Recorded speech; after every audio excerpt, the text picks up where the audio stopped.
श्रीमान वेंकटनाथार्य कवितार्के केसरी वेदांताचार्यवर्यो मे सन्निधत्तां सदा रामानुजदयापात्रं ज्ञानवैराग्यभूषणं श्रीमद्वेंकटनाथार्यं वन्दे वेदान्तदेशिकं लक्ष्मीनाथसमारम्भां नाथयामुनमध्यमाम् अस्मदाचार्यपर्यन्तां वन्दे गुरुपरम्परां यो नित्यमच्युतपदाम्बुजयुग्मरुक्मव्यामोगतस्तदितराणि मेने अस्मद्गुरोर्भगवतोस्य दयैकसिन्धोः ராமானுஜஸ்ய சரணௌ சரணம் பிரபத்யே. சுவாமி தேசிகனுடைய ஸ்ரீ யதிராஜ சப்ததி ஆச்சாரியன் அனுகிரகம் அனுபவித்து கொண்டு வருகிறோம். இன்றைய தினம் அர்த்தானுசந்தானம் 66வது ஸ்லோகம். உடையவரின் கருணைக்கு இலக்காகிய வம்சத்தினர், உடையவரின் தயைக்கு பாத்திரமாகிய அவருடைய கருணைக்கு இலக்காகிய வம்சத்தினரின் தொடர்பால் சுவாமி தேசிகன் தனக்கு ஏற்பட்ட பெருமையை இந்த ஸ்லோகத்தில் பேசுகிறார். மேலும் உடையவரின் உபதேசத்தை கேட்காததனால் வேறு மதத்தினருக்கு புத்தி கெட்டு போயிற்று என்றால், உடையவரின் உபதேசத்தினால் நமக்கு உலகத்தாருக்கு என்ன பயன் கிட்டியது என்பதை இந்த ஸ்லோகத்தில் தெரிவிக்கிறார். போன ஸ்லோகத்தில் உடையவரின் உபதேசத்தை காது கொடுத்து கேட்காமையினால் வேற்று மதத்தினருக்கு புத்தி கெட்டு போயிற்று என்றார். சரி, கேட்ட உமக்கு என்ன ஆச்சு, கேட்டவர்களுக்கு என்ன ஆச்சுன்னு கேட்டதுக்கு பதில் இந்த ஸ்லோகத்தில். என்ன பயன் கிட்டியது அப்படி, உடையவரை சுவாமியாக கொண்டதால் பெற்ற பேர், அவருடைய திருவடி சம்பந்தத்தால் தாம் அடைந்த நலன், நாமெல்லாம் அடைந்த நலன், பெற்ற ஆனந்தம் என்ன என்பதை தெரிவிக்கிறார் 66வது ஸ்லோகத்தில்.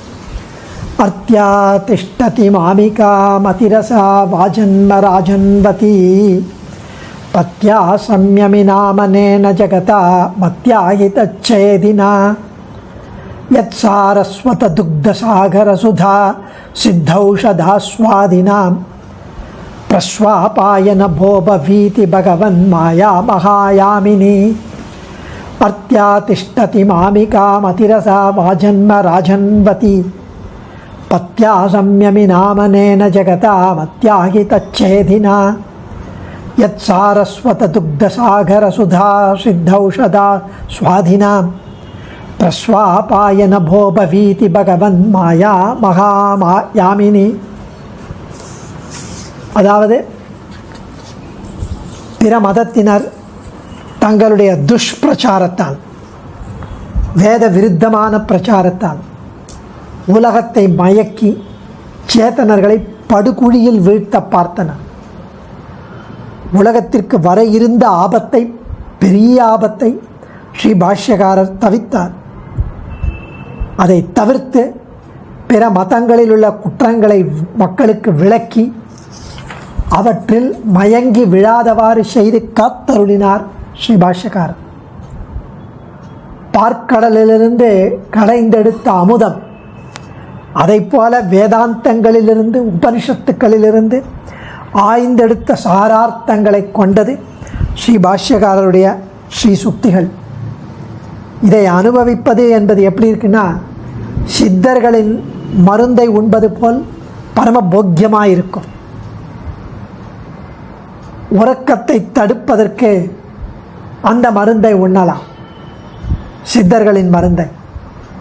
உறக்கம் வராது, ராத்திரி இரவு வந்தாலும் உறக்கம் வராது.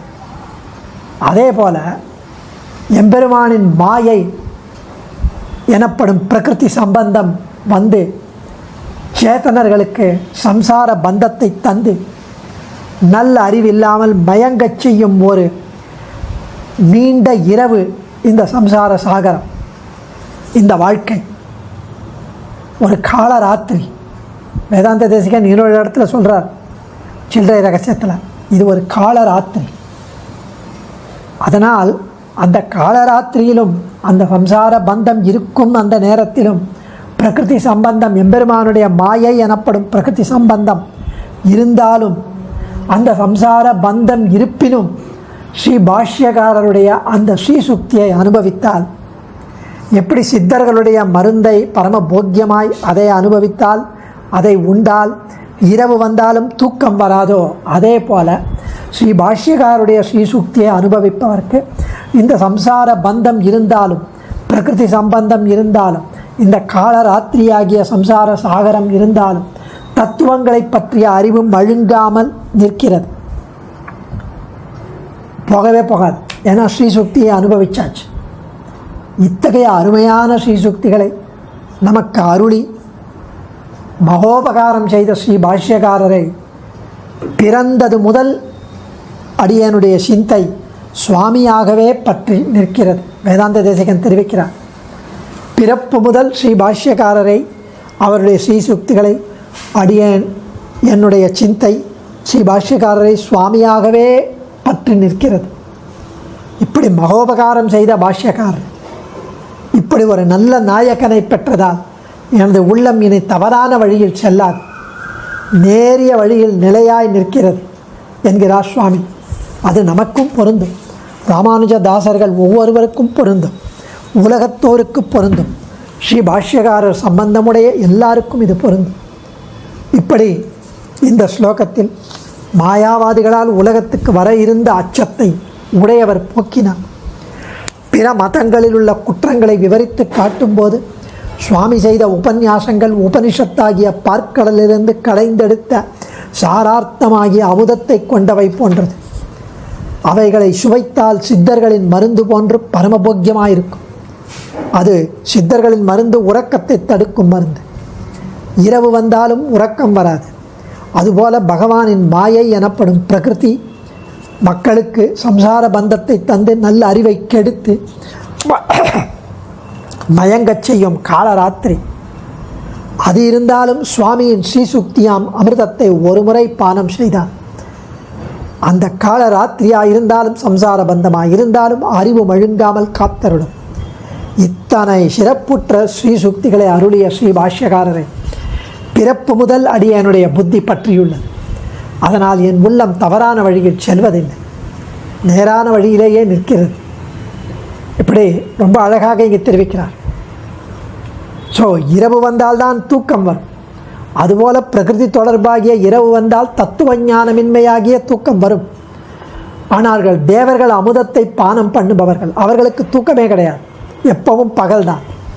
அதுபோல் சுவாமியின் ஸ்ரீசுக்தியாகிய அமுதத்தை பானம் பண்ணினால் தத்துவஞானம் இன்மையாகி, தத்துவஞானமே இல்லை என்ற தூக்கம் வராது. அதாவது தத்துவஞானம் கிறிஸ்டல் கிளியராக தெரிய வரும் என்று தெரிவிக்கிறார் சுவாமி. அர்த்தியா திஷ்டதி மாமிகா மதிரசா வாஜன்ம ராஜன்வதி பத்யா சம்யமி நாமனேன ஜகதா மத்யாமி யதச்சேதினா யத் சாரஸ்வத துக்த சாகர சுதா சித்தௌஷதா ஸ்வாதினாம் பிரஸ்வாபாயன போபவீதி பகவன் மாயா மகாயாமினி. ஜகதாம் உலகங்களுடைய அத்தியாகித பெரிய அச்சத்தை, அத்தியாகித பெரிய அச்சத்தை சேதினா ஒழிப்பவர், உலகங்களுடைய பெரிய அச்சத்தை ஒழிப்பவர். சம்யமினாம் பத்யா சந்நியாசிகளுக்கு தலைவர். அனேன இந்த ஸ்ரீ பாஷ்யகாரராலே ஆஜன்ம பிறவி முதல் ராஜன்வதி நாயகரை பெற்ற அந்த பிறவி முதல் பாஷ்யக்காரராலே அடியேன நாயகனாக பெற்ற அசௌ இந்த மாமிகா என்னுடைய மதி புத்தியானது அத்தியா நேரான வழியை பெற்றதாக திஷ்டதி நிற்கிறது.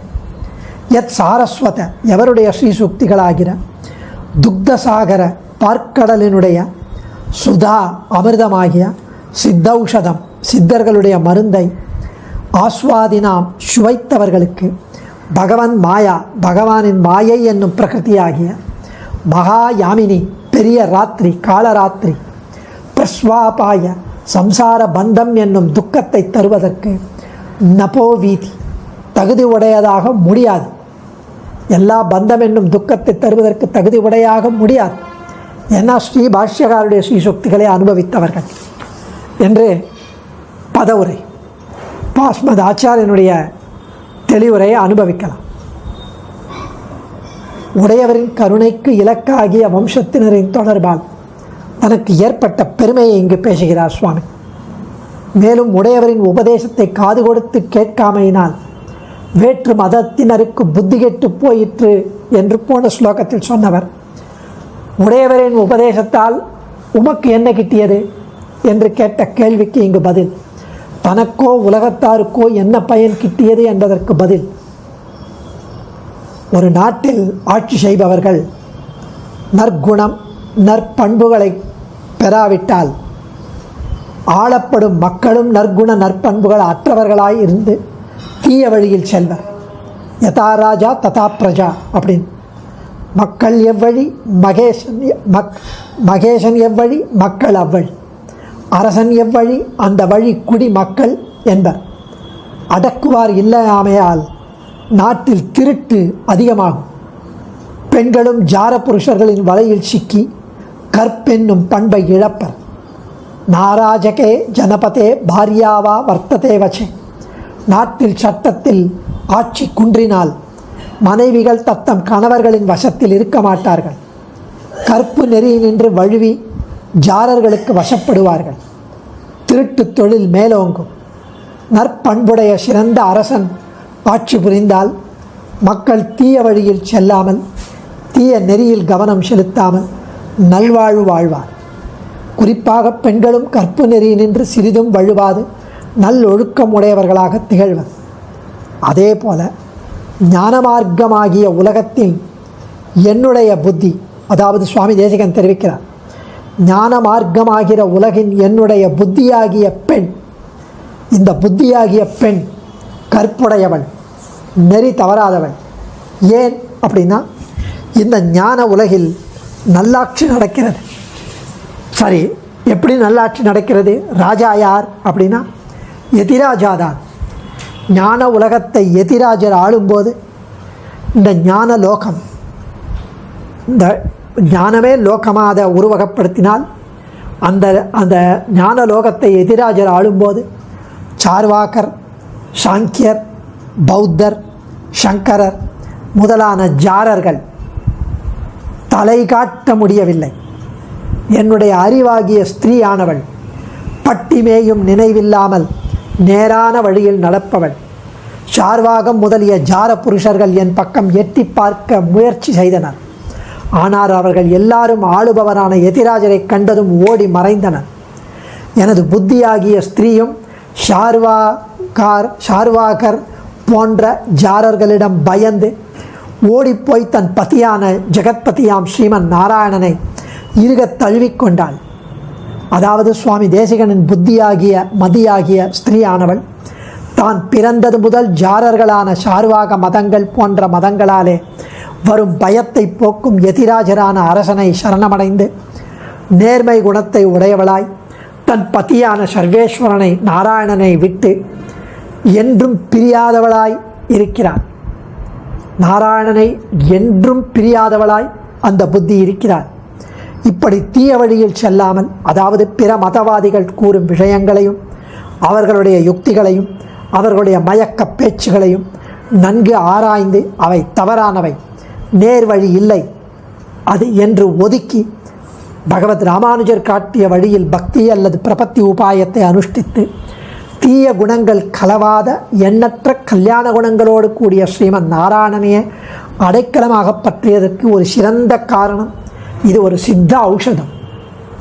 இவ்வளோ அழகாக அஸ்மத் ஆச்சாரியன் ஒரு ப்ராக்டிக்கலாக லௌகீகத்தோடு அனுபவித்து இதை தெளிவுபடுத்தியிருக்கிறார். காட்டில் வாழும் தவ முனிவர்கள் நோய் நொடி பசி தாகம் இவற்றால் தங்களுடைய தபஸிற்கு இடையூறு வராமல் இருப்பதற்காக பல மூலிகைகளை கொண்டு மருந்து தயாரித்து சாப்பிடுவார்கள். அதற்கு சித்த ஔஷதம் என்று பெயர். அந்த தபஸ்விகள் இது பல வகை நன்மைகளை அளிக்கும். இது போன்ற சித்த ஔஷதத்தை எனது புத்தியாகிய ஸ்திரீயும் சாப்பிட்டிருக்கிறாள். இது எப்படி தயாரிக்கப்பட்டது என்று கேட்கிறீர்களா? சொல்லுகிறோம், கேளுங்கள். இந்த மருந்து பார்க்கடலை கடைந்து எடுத்தது. பூமியில் பார்க்கடல் உண்டோ என்றால் உண்டு. எதிராஜருடைய ஸ்ரீசூக்திகள் தான் ஒரு பார்க்கடல். அதை கடைந்து எடுத்த அமிர்தம்தான் விசிஷ்டாத்வைத கொள்கையாகிய சித்தௌஷதம். உடையவரின் நூல்களை பல்லாண்டுகள் பல தடவை கடைந்து அதாவது காலக்ஷேபம் சொல்லி திரட்டி எடுத்த சித்தௌஷதம் ஸ்ரீமத் ராமானுஜ மதம். இந்த மருந்தை சாப்பிட்டவர்களுக்கு பிரகிருதியாகிய பகவத் மாயை என்ற காலராத்திரியினால் ஏற்படக்கூடிய சம்சார பந்தம், பல்வகை தீங்குகள், அறியாமைகள் ஒன்றும் ஏற்படாது. அவற்றையெல்லாம் களைந்து எரிந்தவர் பகவத் ராமானுஜர்.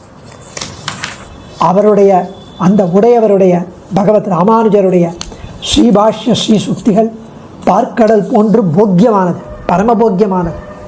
அவற்றில் சொல்லப்படும் கருத்துக்கள் திருப்பார்க்கடல் என்று கடைந்தெடுத்த சாரமான அமிர்தம் போன்ற அதிபோக்கியமான, அனைவருக்கும் பரமபோக்கியமான, நுகரத்தக்கதாக இருக்கும் அமிர்தம். அமிர்தமே மருந்தானால் சாப்பிடுவதற்கு என்ன கஷ்டம்? தடையே இல்லை அல்லவா? மருந்து கசப்பாக இருந்தால்தான் பிடிக்காது. வியாதி போக வேண்டுமே என்று கஷ்டப்பட்டு சாப்பிடணும். இரவில் தூக்கம் இயற்கையாக வரும். தூக்கம் வராமல் இருக்க மருந்து சாப்பிட்டால் தூக்கம் கிட்ட நெருங்காது. அதுபோல பிரகிருதி சம்பந்தத்தினால் ஏற்படும் தத்துவஞானம் இல்லையாகிற கெட்ட புத்தியாகிய அப்படிப்பட்டது உடையவரின் உபதேசத்தினால் வரும் தத்துவ ஞானத்தினால் அந்த இருள், சம்சாரமாகிய இருள் அகன்றுவிடும், அஜ்ஞானம் அகன்றுவிடும், தத்துவஞானம் ஸ்புரிக்கும், தெளியும். இப்படி அஸ்மத் ஆச்சாரியன் அனுபவிக்கிறார். டாக்டர் வி.என். வேதாந்த தேசிகன் ரொம்ப அழகாக இதை அனுபவித்து அவரும் கம்பைல் பண்ணியிருக்கார். மதாந்தரஸ்தர்கள் எதிராஜ சக்திகளுக்கு புறத்தே இருந்து கெட்டார்கள், கேடு செய்தார்கள் என்றீரே, உமக்கு யதீந்திர சம்பந்தத்தால் ஏற்பட்ட உதவி என்ன என்று கேட்பின் விடை தருகிறார் சுவாமி. இப்படி நான் ஸ்ரீபாஷ்யகாரர் சம்பந்த பெற்ற வம்சத்தில் வந்தவன். என் மதியாகிய ஸ்திரீ என்றுமே தன் கற்பை பேணும் உத்தம மாது. பாக்கிய குதிருஷ்டி மதங்கள் திசையில், அந்த திசையில் இந்த மாது கண் வைக்க மாட்டாள். அதுதான் கற்பு. அவர் நல்ல அரசர், ஆனால் தவறினால் தண்டிப்பார். ஸ்காலித்யை சாசிதாரம் என்பது ஒரு நற்குறிப்பு. எல்லா ஆச்சாரியர்களும் பெரியோர்களும் திருத்தி பணிகொள்வார்கள். ஒரு விஷயத்தை, ஒரு பிரமாண வச்சனத்தை, ஒரு சாஸ்திர நியதியை தப்பாக அர்த்தம் கொள்வது, அப்படி நடப்பது, இதெல்லாம் மதி மாதுக்கு கற்பு நெறி பிறழல், கற்பிலிருந்து விலகுதல். அது என் மதி மாதுக்கு ஒன்றும் என்றும் இராது. சாஸ்திர நிதிய நியத்தியிலிருந்து மாறமாட்டான், பிரமாண வச்சனத்திலிருந்து மீறமாட்டான். அர்த்தோனர்த்தோ மகாகோஷகா என்று ஸ்ரீ வியாசகிருத்த திருநாமம். அர்த்தகான பெருமாள். அதை என்றும் மறவாத, அலட்சியம் செய்யாத, தப்பாக அர்த்தம் கொள்ளாத மதி, கற்புடைய மாது என்னுடைய மதி. தேசிகன் தெரிவிக்கிறார். பகவன் மந்திர ஜபம் எப்படி என்றால், பகவத் மந்திர ஜபம், பகவத் ஆராதனம், பகவத்குண ஆஸ்வாதம், அதை அனுபவிப்பது, சத்கிரந்தங்களை சேவிப்பது, சத்கிரந்தங்களை விவரித்து எழுதுவது, நூல்களை விவரிப்பது, எழுதி பிரச்சாரம் செய்வது, இதுதான் என் மதி மாதுவின் இயக்கம். அப்படி எப்படி கற்பு நெறி பிறழும்? இத்தகைய மதி மாதுவின் இயக்கத்தால் புருஷனான என் கீர்த்தியும் வளர்கிறது. எல்லாவற்றிற்கும் பிறப்பு முதல் ஸ்ரீ பாஷ்யகார சம்பந்தம்தான். இதனால் என் மதி மாது உத்தம பதிவிரத்தையாக உள்ளார். இதெல்லாம் முன் செய்த வினை பயன் என்று கூறுகிறீர்கள். கூடும். இன்று ஸ்ரீ பாஷ்யகார ஸ்ரீசுக்திகளாகிய சுதாசாகரம் என்கிற திருப்பார்க்கடல் சுவைத்து பார்த்தால் அதிபோக்கியம். சொல்ல நாவிற்கு இனிமை, கேட்கும் காதுக்கு இனிமை, உணர்ந்து ரசிக்கும் மதிக்கு பரமபோக்கியம். இது பண்டைய பிராகிருத தேவாமிர்தத்துக்கு கூட கிடையாது. இது அமிர்தம். வெறும் மரண ஜெயம் சாதிக்கும் பிராகிருத வஸ்து இல்லை. இது ஒரு சித்தௌஷதம். எல்லா நோய்களையும் தீர்க்கும். மிகப்பெரிய ஜனன மரண ஜனன சுழலாகிற சம்சாரத்தை அறுக்கும். ஔஷத சேவனம், மருந்து சாப்பிடுவது. பிராகிருதமான நாட்டு மருந்து கசக்கும். இது அப்படி இல்லை. இனிக்கும், போக்கியம், அதிருச்சி, ஆசைப்பட்டு மேலும் மேலும் பருக பாரிக்க வைக்கும் அபூர்வ சித்தௌஷதம் என்று ஆச்சரியமாக இங்கு அனுபவிக்கிறார். யானிஷா சர்வபூதானாம் தஸ்யாம் ஜாகர்த்தி சம்யமி கீதை தெரிவிக்கிறது 2வது சாப்டரில் 69வது ஸ்லோகத்தில். மாயாகாரியமான தூக்கம் இல்லை, அது வராது. நல்ல விழிப்பு, ஜாகரூக தசை, ஜாகிரதை, விழித்திருப்பது. உத்திஷ்டத ஜாகிரத பிராப்பியவாயன் நிபோதத உபனிஷத் தெரிவிக்கிறது. Arise, awake and stop not till the goal is reached. Dhanyosmi. Kavitarkika Simhaya Kalyana Gunashaline Srimate Venkateshaya Vedanta Gurave Namaha. Acharyan Trivadigalai Sharanam.